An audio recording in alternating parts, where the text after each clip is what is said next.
All right, another week, another episode of View from the Rafters behind the scenes with the Boston Celtics.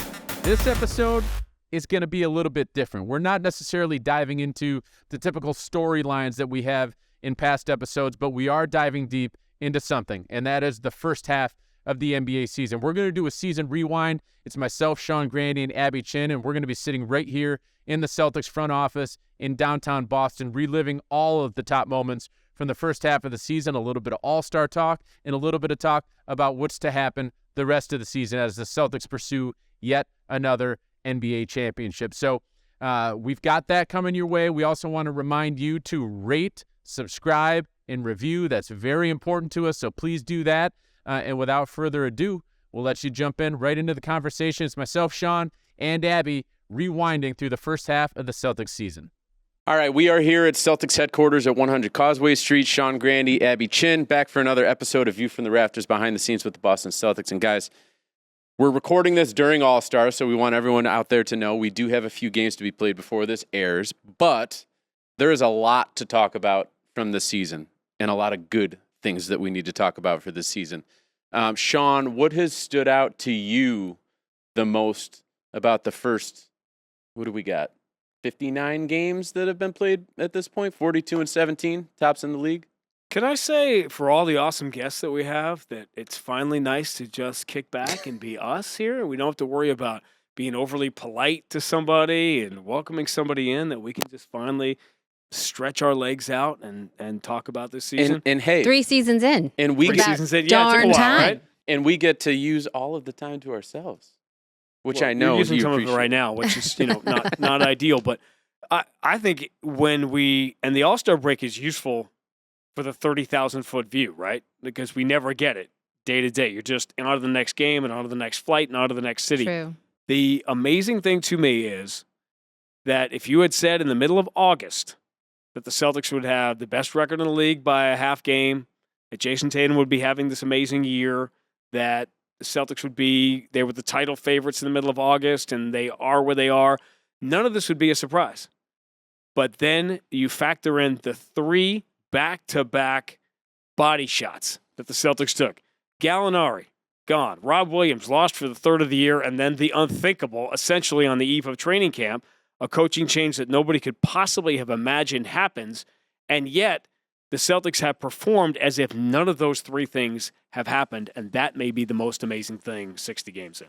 And it's not even just that stuff, Abby. I mean, we've gone, and everyone loved the stat when I sent it out, but when the Celtics come back from All-Star, and, God forbid at this point they're going to be fully healthy, they're going to have all their guys, but heading into All-Star, they've only had 1 game this season where all 5 of their starters started the opening tip, which is insane that they lead the league, yet they've had to navigate all of these injuries. Derrick White has started 51 of 59 games, and he's supposed to be a reserve.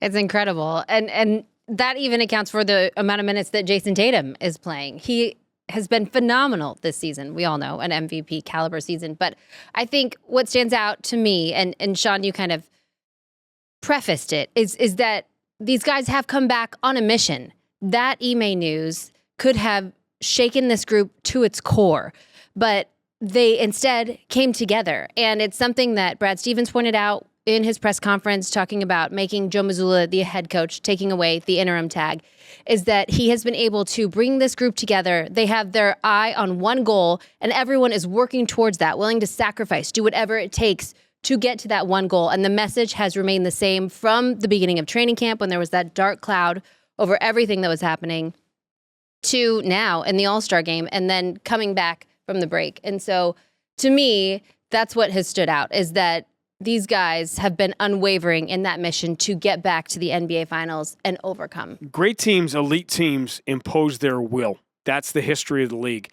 And this is a team that was, 28-7 to finish last year with a plus 15 scoring differential, and absolutely absurd, dominant run, and obviously going to the finals. And yet, in 2008, the team wins the championship, and everybody told them all summer there's going to be a letdown. You're gonna fall back. You can't have the dominant season you have. And what happened?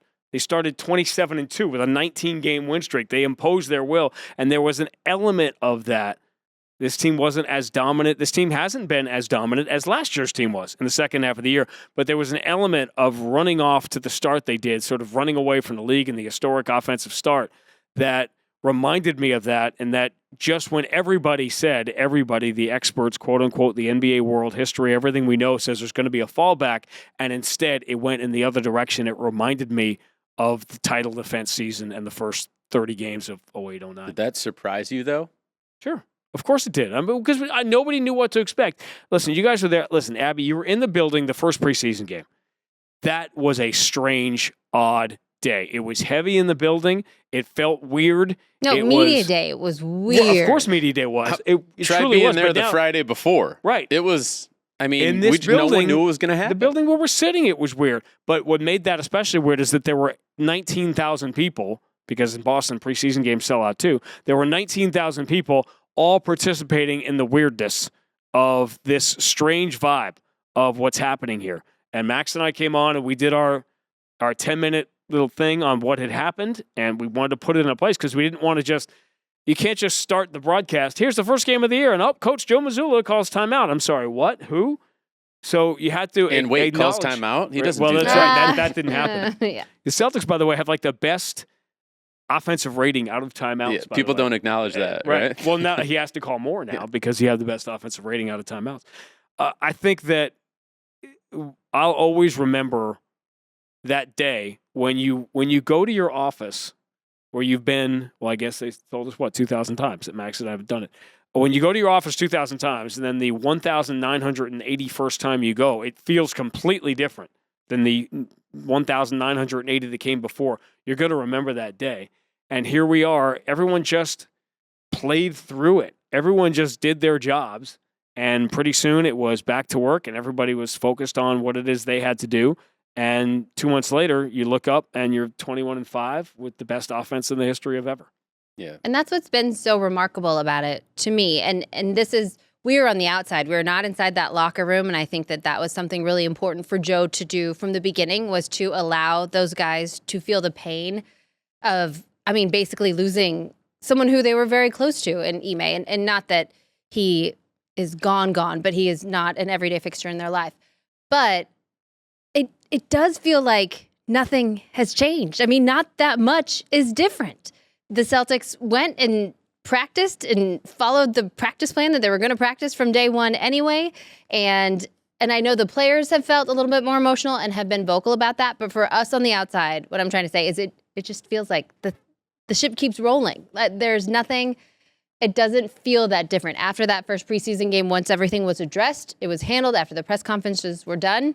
We moved on, and it's been all about basketball ever since. The three things I mentioned, Ime, the Gallinari injury, the Rob Williams injury, none of those three things erased the sound that Jayson Tatum and Jaylen Brown and everybody heard across the hall in the locker room after Game 6 of the finals when another team, only the second team ever to do it, the Lakers in 85 and Golden State last year, the only teams ever to win the championship in Boston. And that sound of them celebrating across the hall was a louder noise and something that reverberated more in the heads of the guys in the room that heard it than the three things I talked about that people thought would alter their season. That is what is driving their season, not those three things. And on top of that, you hear the sounds, but you also see the visuals because I know you two both remember where the press room is, right? That the Celtics have to talk in after every single game, including Game 6 of the NBA Finals.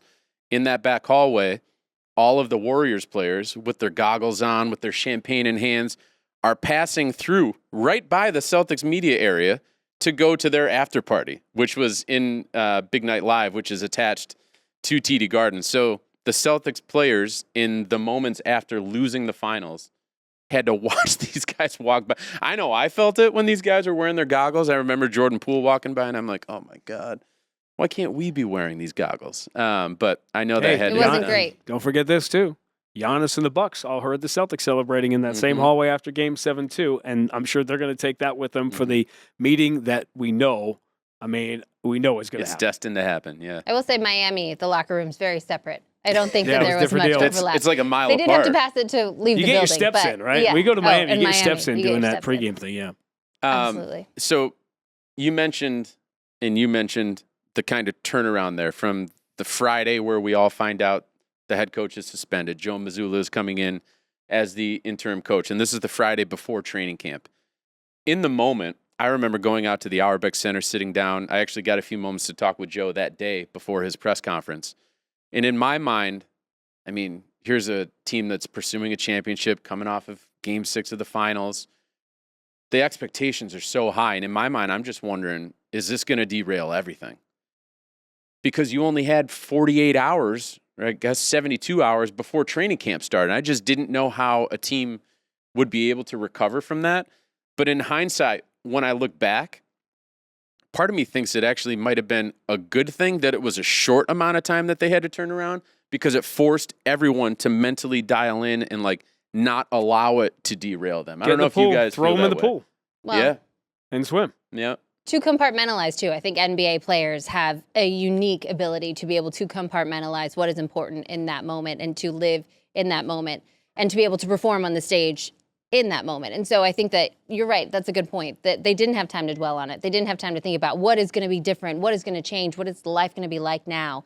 And they or to lament the moment, right? Absolutely. Like the loss of Ime. Like all these guys were close. They didn't have time to be sad or upset or mad or any of that. They had to turn the page. Had a job to do.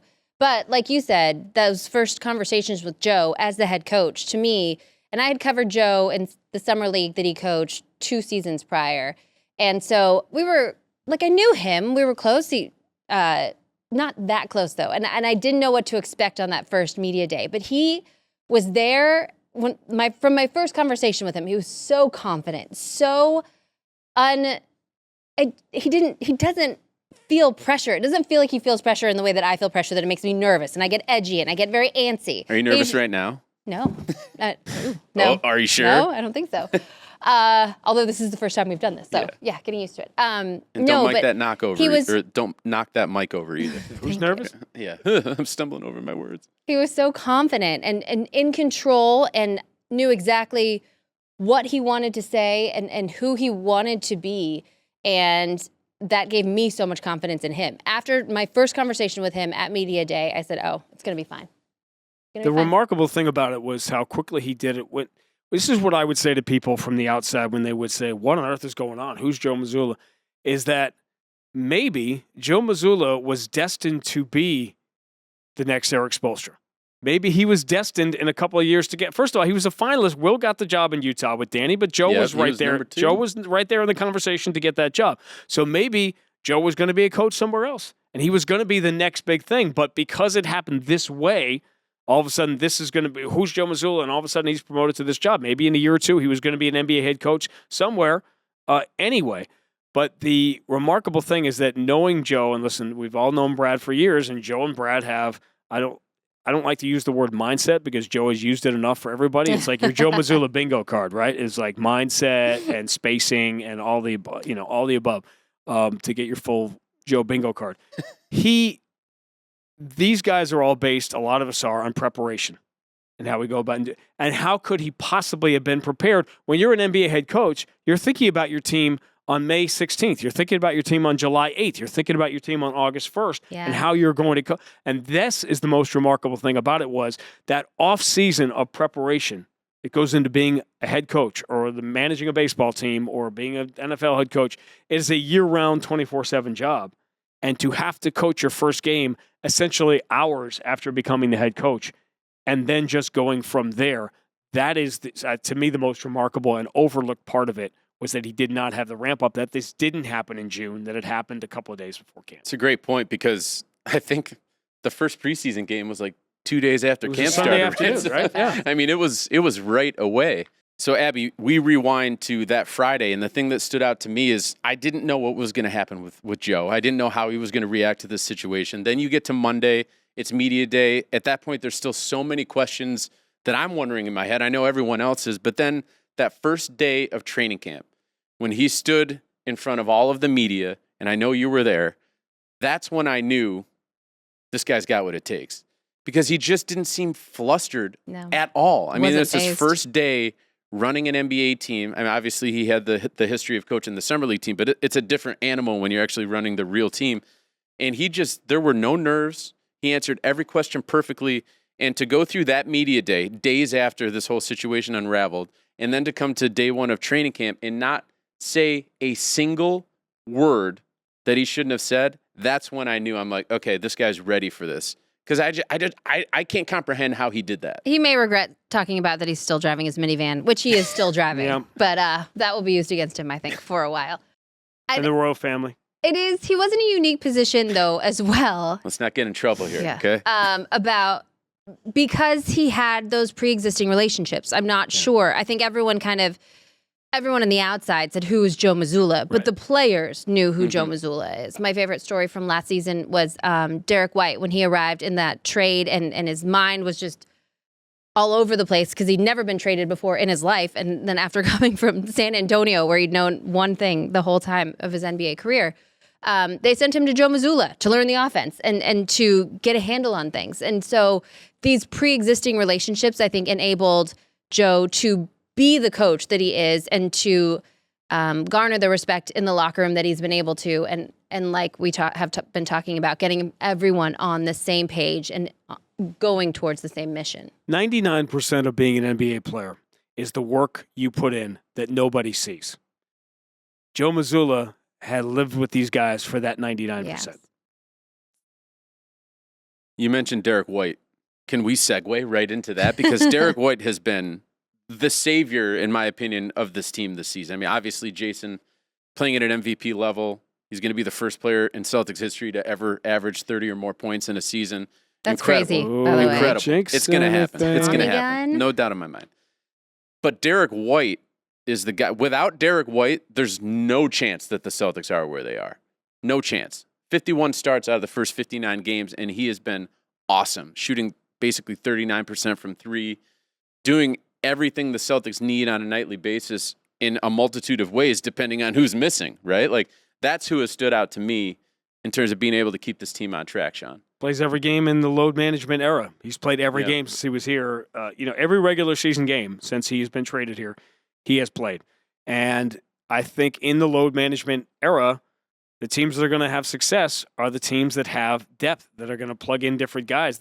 You started by saying, isn't this amazing that the Celtics have done this with the starting five only playing one game together? It's not that unusual anymore. That's the way it is in the NBA, but the Celtics have the best record in the league because they have the depth and they are equipped to deal with that. The best teams now aren't going to be the teams that have the two best players in the regular season. They're going to be the teams that go 6, 7, 8 deep that can manage their way through the inevitable injuries, through the inevitable load management. I don't want to disrespect Kyrie by using that term. You have to manage what the NBA is now, and the Celtics have built a team that, particularly in the backcourt, that has the ability to do that. I think that's what Derrick White epitomizes, is just how deep this team is. And you ask them, they know, they believe they are the deepest team in the NBA, and it has shown over that last week going into the All-Star break, missing Marcus Smart, Jaylen Brown, Rob and Al in and out of the lineup. I mean, without 4 or 5 starters, and the Celtics continue to win, continue to get it done. It's due to guys like Derrick White. We haven't mentioned, we will, I'm sure, Malcolm Brogdon. But also, I mean, we got to give credit to Brad Stevens for the additions and just... I won't do that, by the way. Picking... I can't. You don't like each Behind other. me, It's these not guys. that. It just pains me too much. It's After 9 years? It's physical. I just can't. There was just too much. That's why he left the relationship. Head to head. John. That's right. Yeah, we couldn't take it anymore. That's why, That's why I he got texted out. the day that it all happened, the day he was no longer the head coach, whatever. I just texted him. I said, "Listen, if you want to get out of the pregame thing, there were other ways to do it. Just let me know." Yeah. Yes. But I mean, that was a brilliant move on his part. And the fact that Derrick is such a connector and a guy who can, like you said, give you exactly what you need. If he is playing 8 minutes, he goes out and he is, we have the term, balls to the wall. I mean, You can say that. plays, It's a podcast, can he say that? He plays hard and gives you exactly what you need, whether that's on the defensive end or the offensive end. And that's so rare, and I've talked about this with Scal a lot, the versatility that Derrick White has. And it's not just a versatility on the court, guarding 1 through 5. It's also the versatility of roles, that he can come in off of the bench, he can be a starter, and he can give you exactly what you need. He's To a chameleon. win, Mark, you need guys who have reached a point in the NBA where they now winning is more important than their own individual role.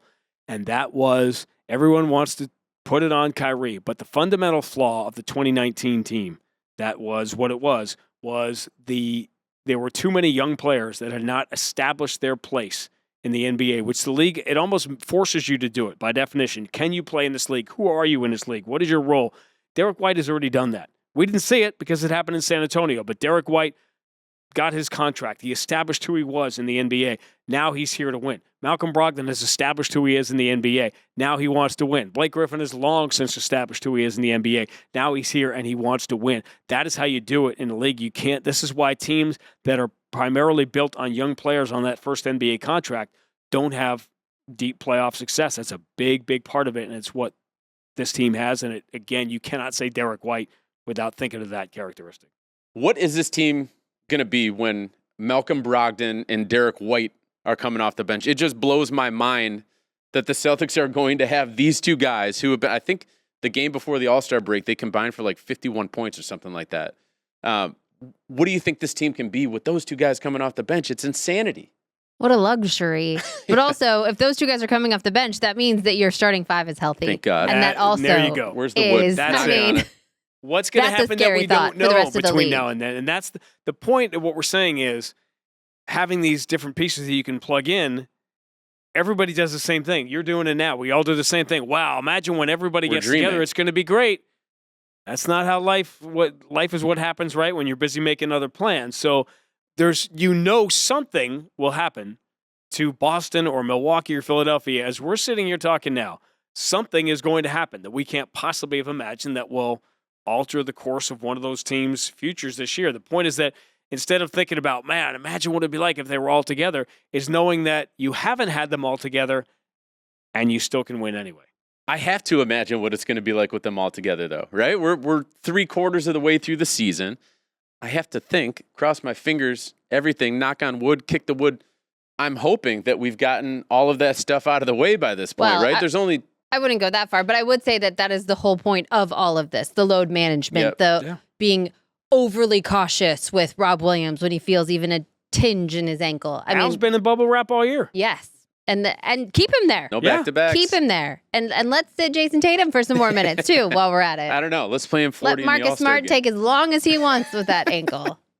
Just get to the playoffs. And I think that that's something that I had never experienced a run to the finals. It is long. It's 2.5 more months of basketball. And it's not just basketball. It's the most intense basketball that you've ever played in your life. And you have to do it and bring that focus every single night. And so whatever it takes to get there in any modicum of health, I am all for. That's a great point Abby made, because when people think of the new Big Three era, they think of it as the 6 years, right? 2007 to 2013.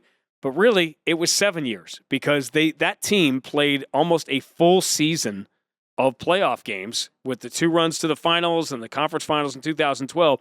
And as Abby just said, those aren't miles on your car. Those are uphill, all-terrain vehicle miles that beat you up. So those add a lot of, that adds a lot to it. It's not 30 playoff games are not 30 regular season games. It's essentially another full season, and that's why. Remember when Al did what he did last year, which was amazing at his age, to play all those minutes and go to the finals.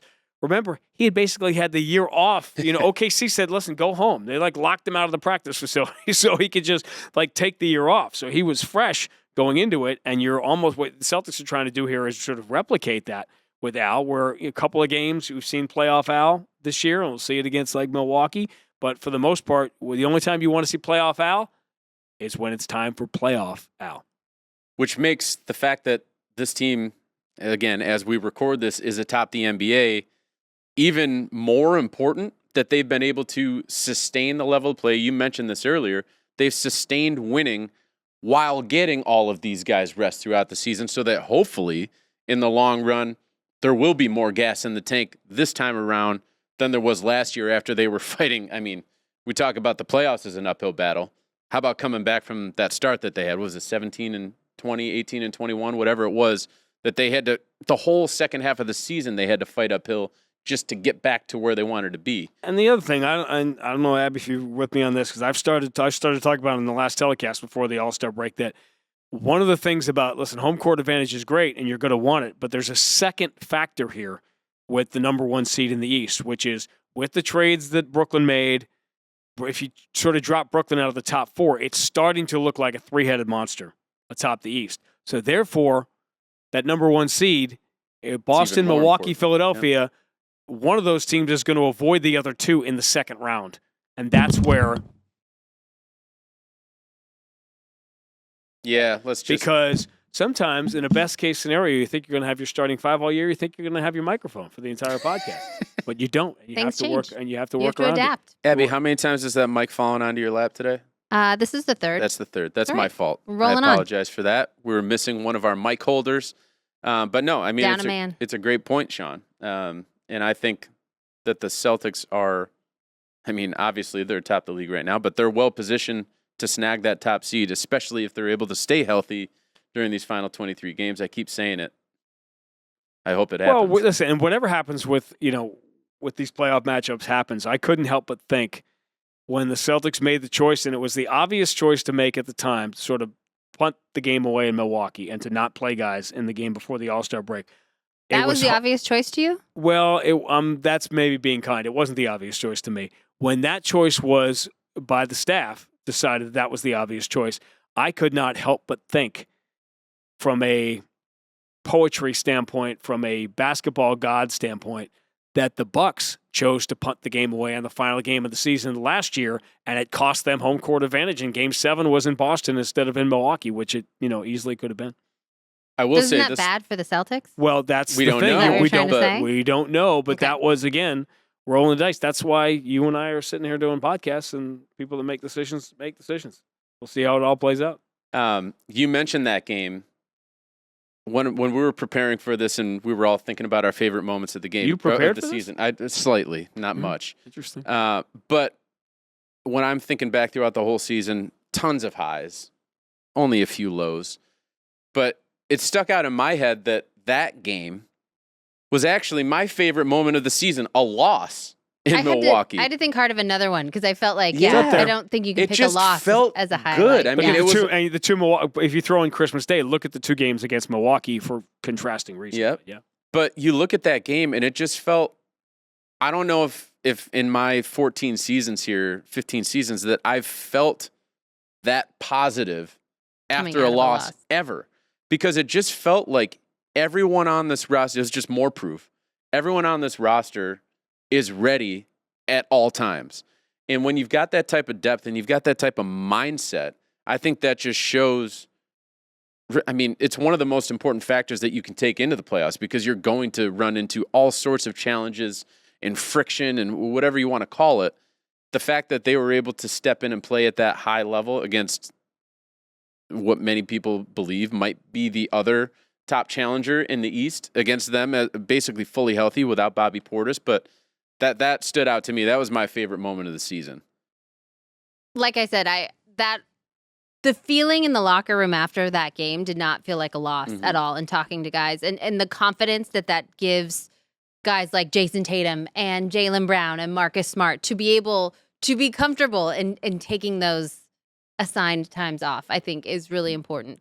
But it also, I couldn't bring that as my favorite point because it was a loss. There are no moral victories. This is Boston. It's all about winning a championship. And it's also, we've seen it with the Celtics, and that there is a letdown when you find out that a team's best players are not playing. It's true. And we've seen It's it with the Celtics. And so to me, there was no question. They the needed Bucks, a 40-piece from Drew Holiday to win that game, though. Yeah, but the Bucks rolled out there. I mean, they were not on top of their game, Yeah. I would say, from the jump. And so when they really buckled down and took it seriously and understood the challenge that actually laid before them, they got it done. But I do think that was such a fun game. It was cool to see Al back in Milwaukee, where he is just incredible. Playoff Al at the all man, times. yes, at all times.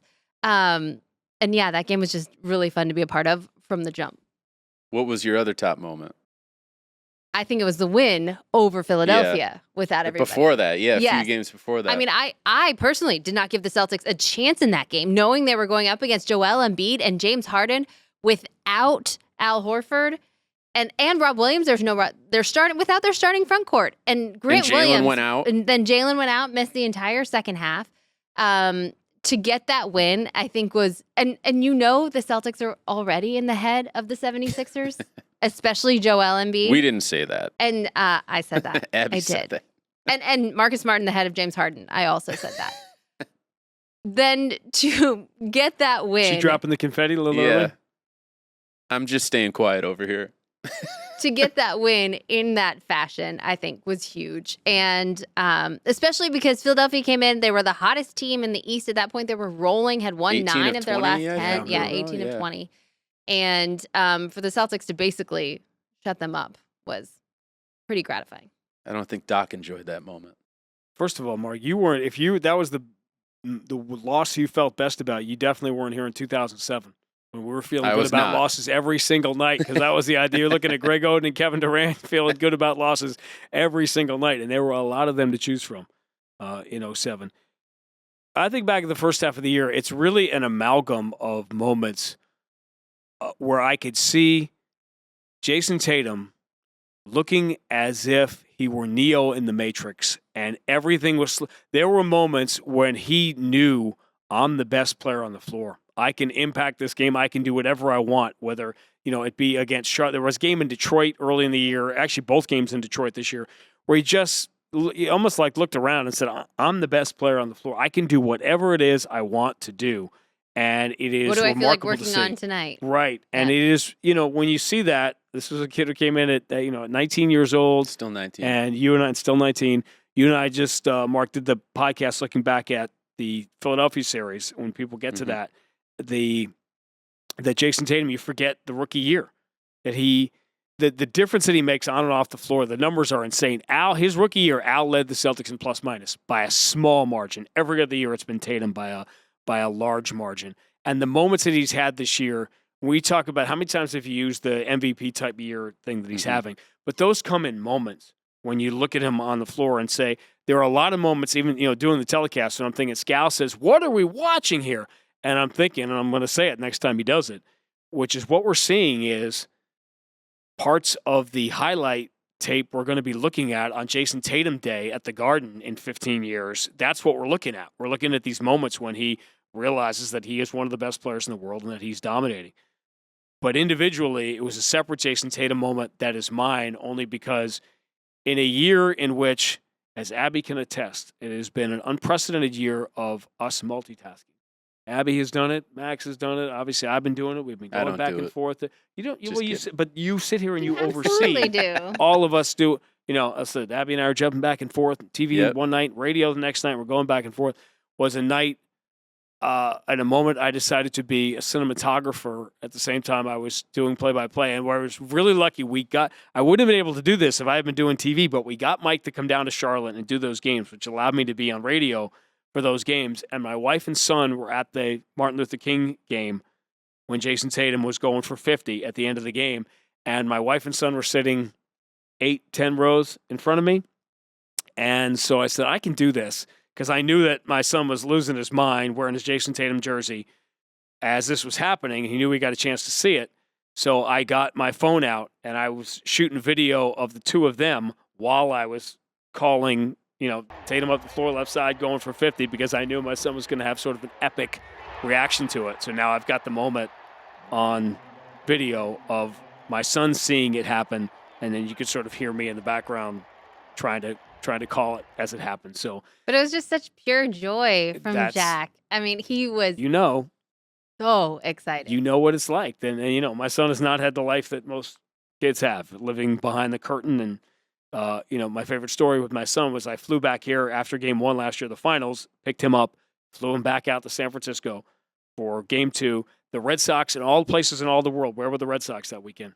They were out there in Oakland. So he goes to the Red Sox game in Oakland on Sunday afternoon. Then he goes to game 2 of the NBA Finals in San Francisco. We fly back with the families on the charter. And so the next morning, I literally got him to school on time on Monday morning. And when he gets to school and the other kid said, hey, did you see the game last night? He'd go, yep. I was there. Yeah, I may or may not have. Here, look at my phone. See these photos? No one sent these to me. But the best part, listen, I'm not going down the road of being a parent, but these moments of joy that Celtic fans have all experienced this year, to watch them through the eyes of a kid, and my son's 11 now. So there's a different, now he really understands when Jayson and Jaylen are doing this thing, and when he, felt wasn't up late enough to see the All-Star game, but when I told him the next morning, you didn't let him stay up? He was not with me, my friend, that night. So therefore, different rules in different houses. Yeah, we stay up late to see historic sports moments, in this half of the family.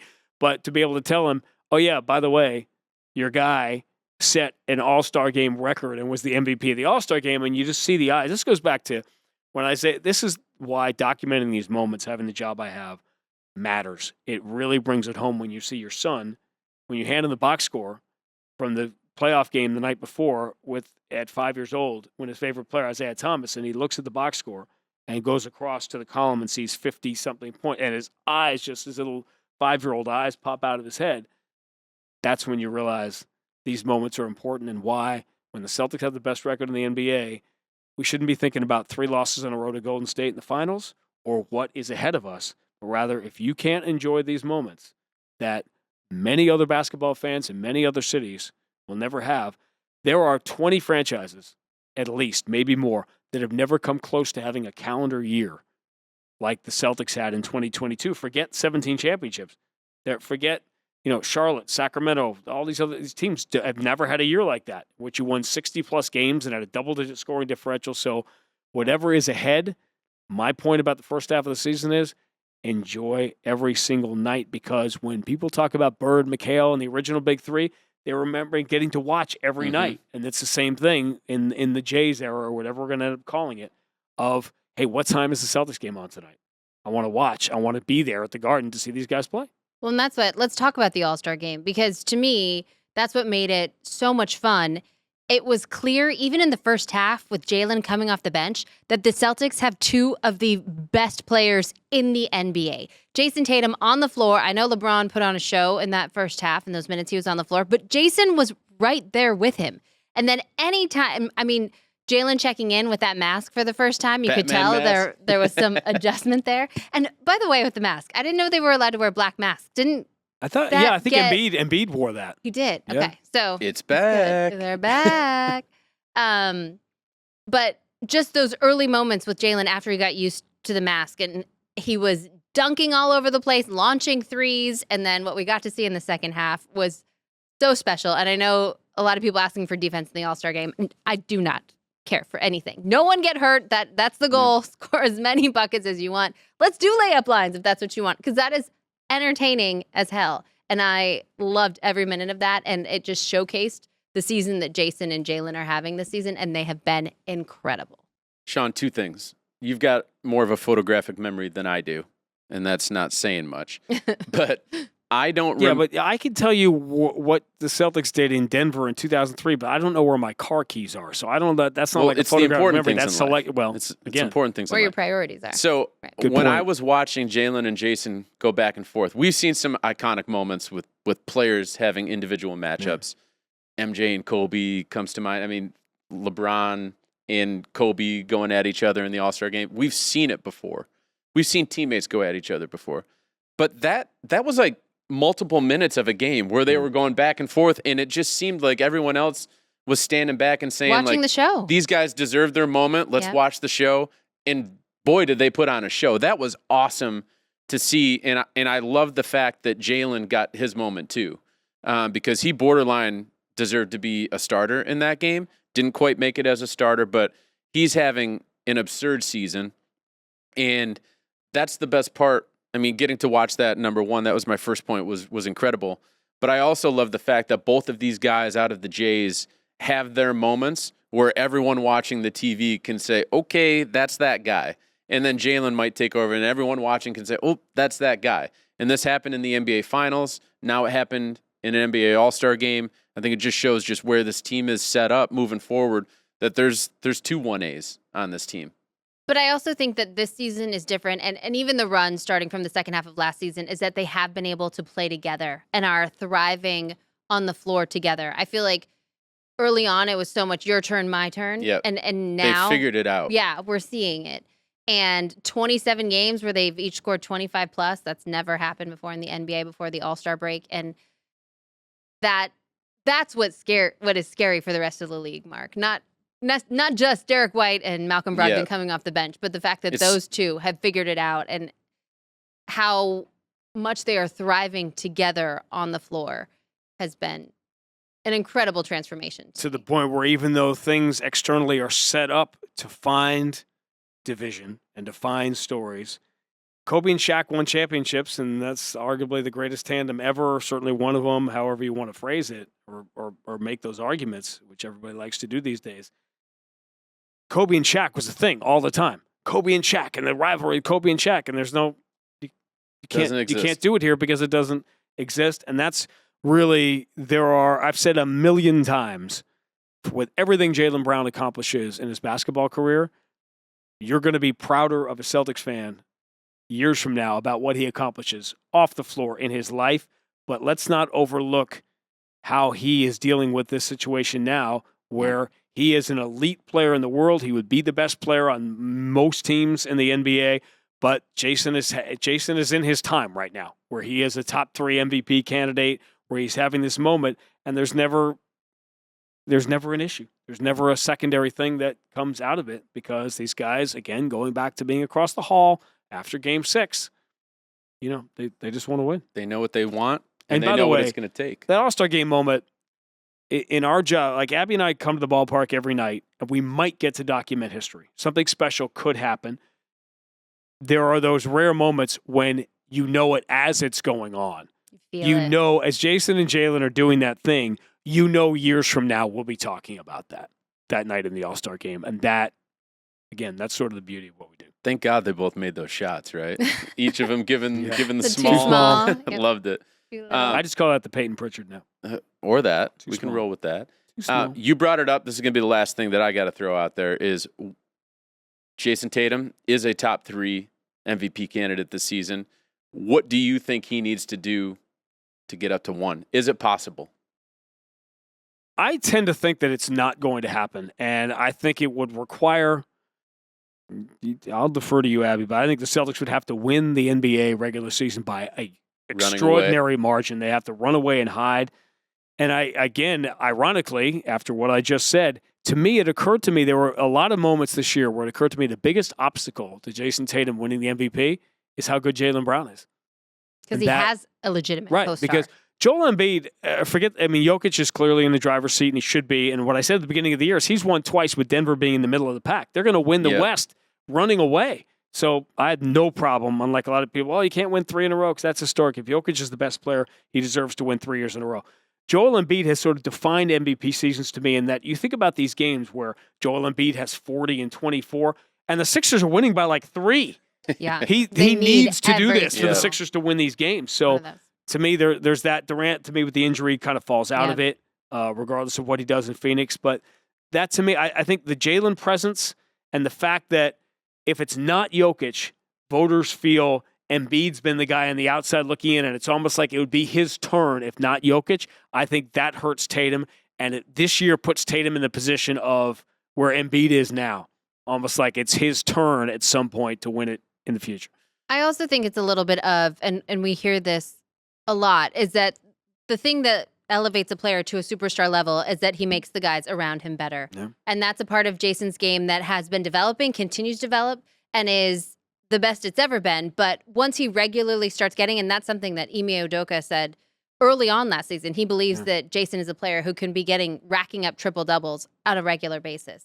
And I think that that's kind of the missing piece for Jayson in that ascension to the ultimate MVP conversation is making his teammates better. And he does. He is so good at making the right basketball play. And the amount of hockey assists, if you accounted for those, I think would be huge. But I do think that is a part of it where if you don't watch every single game and see the mastery that he has, is something that if you just look at a box score, you say, oh, Jayson had 5 assists last night, to go along with his 40 points. And he's making the right basketball play, but so is everyone else. And I think that that's a testament to the Celtics offense and a testament to this team. But it's another factor if you're not paying attention, you could miss it. He's also, you said he's so good at those things. He's also so good at being humble.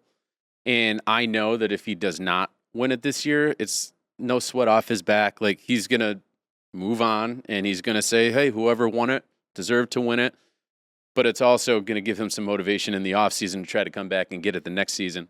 And the fact that he's in the conversation at 19 years old, I would imagine that by the time he reaches, no, just kidding. But at 24, if he's in the top 3 of the MVP voting, one is coming his way. If all things, granted that he remains healthy, but it's coming. It's just a matter of when. Again, one of the things about the Celtics historically, there are no scoring champions. MVPs is individual things, so people don't care. How about instead of maybe bigger than Jayson Tatum being or not being the MVP this year is the fact that there is now, you cannot argue against the fact that he has put together one of the 4 or 5 best resumes in the history of the game for players under 25 years old. That can't be argued. He's climbing that scoring list. He's the first ever he's the youngest player to make 1,000 threes. And not to mention, there are players that put up big numbers like this. He has combined putting up these big numbers with a trip to the NBA Finals and multiple trips now to the conference finals. So put together, look at the resumes of players under 25. The elite of the elite, Durant, Kobe, Shaq. Jayson Tatum is in the conversation with these guys. We don't know what 25 to 30 or 30 to 35 is going to look like, but among the all-time greatest players in the history of this game that was invented by James Naismith, Jayson Tatum is one of the best under 25 players to ever play, period. And by the time this episode airs, we're going to be a few days ahead of his 25th birthday. Yeah. He will, maybe by the time this airs or shortly thereafter, he will become the number 7 scorer of all time in the history of the league before the age of 25. And think about that. And a couple of the guys on it, because I've been, you guys know I've been pimping that list for a while, and we've been running it on TV and whatever, that some of those guys on that list are high school guys. Obviously, Giannis didn't play the year in college. Devin Booker did. Kevin Durant did. And Shaq obviously played at LSU. But there are guys on that list, Kobe among them, that did not play. So he's, I think, 4th maybe on that list of guys that actually played in college. Crazy.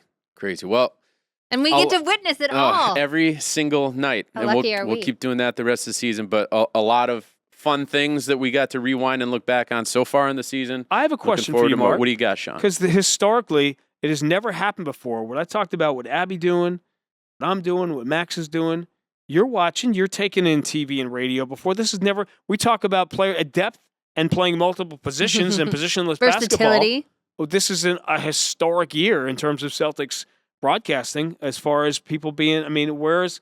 That's the most important where are part Abby's of the flowers season so for far. being able to, on no notice, jumping from one to the other? And, where's all that? This is a historic part of the season. It wasn't on your little rundown sheet. The flowers are happening now to both of you. I don't Carrying need flowers. multiple roles, bouncing back and forth. It's everything you already said. I think you gave the flowers out to yourself. This is our as well. job. Flowers. This is the job, Sean. Amen. I know. Show up I to can work. buy myself flowers. Tell us where to go. In the words Well, of Miley Cyrus. I can say this. Anyone who's watching or listening, if you tune into the radio or the TV, you're going to hear one of you. But you're going to hear one of you no matter what, right? On any given night, what you're going to get. And hopefully this gives everyone some ammo. I always thought we need one of those in. Twitter accounts. Like, who's doing the Celtics game tonight? And then it just... Who's announcing? Yeah. It's kind of like the Celtics starting lineup. It is, very much. You don't know. The rotating door. When you ask us, hey, who's going to start tonight? We just give you we'll announce it. Give you the Joe one-word answer. You'll find out 30 minutes before when pregame starts. We'll have to... We're still working on it. Yeah. Someone out is there Abby on TV or radio account. tonight? We're gonna work her out before the game, and then we'll make a decision. Someone out there will fire up that Twitter account. It's going to happen now. But no, this has been great. Let's look forward to the second half of the season, which is really the final 23 games. And hopefully this team makes a long run. So that's episode 4 of season 3 of View from the Rafters. We'll see you guys next week with another episode.